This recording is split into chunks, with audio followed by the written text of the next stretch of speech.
अवकाळी पावसामुळे शेतकरी सध्या चिंतेत आहे आणि कोकाटे म्हणतात शेतकऱ्यांनी कर्ज घेतल्यानंतर घरात लग्न किंवा साखरपुडे करतात.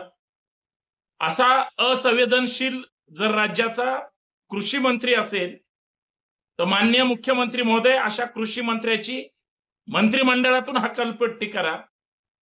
चिखल झालाय शेतकऱ्याच्या पिकाचा, त्याच्या बांधावर शेतामध्ये उद्ध्वस्त झालाय शेतकरी.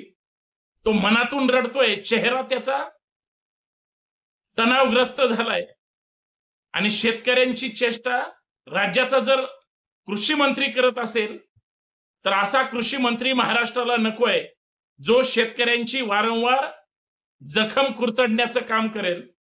संभाजी ब्रिगेडच्या वतीनं खरं तर मी माणिकराव कोकाटे यांचा जाहीर निषेध करतो. त्यांना शेतकऱ्यांचं देणं घेणं नाही. अहो, जे माणिकराव कोकाटे म्हणतात की शेतकरी फक्त कर्ज घेतो, 2-5 वर्ष पैसे वापरतो आणि ते पैसे नंतर लग्नात किंवा त्यांच्या घरातल्या कार्यक्रमात वापरतो.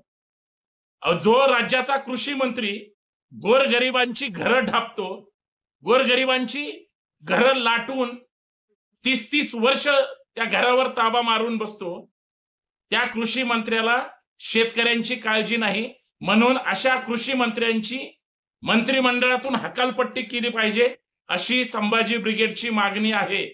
असंवेदनशील बेजबाबदार वक्तव्य ह्या कोकाटेंचे शिंदेंनी वेळीच आवरावं, अन्यथा हकालपट्टी करावी अशीच या माध्यमातून संभाजी ब्रिगेडच्या वतीनं मागणी करतो आणि माणिकराव कोकाटेंच्या वक्तव्यांचा जाहीर निषेध करतो.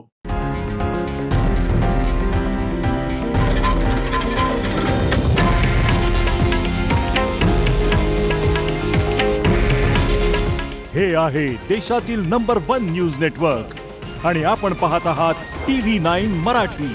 काळजी तुमची, हित महाराष्ट्राचं.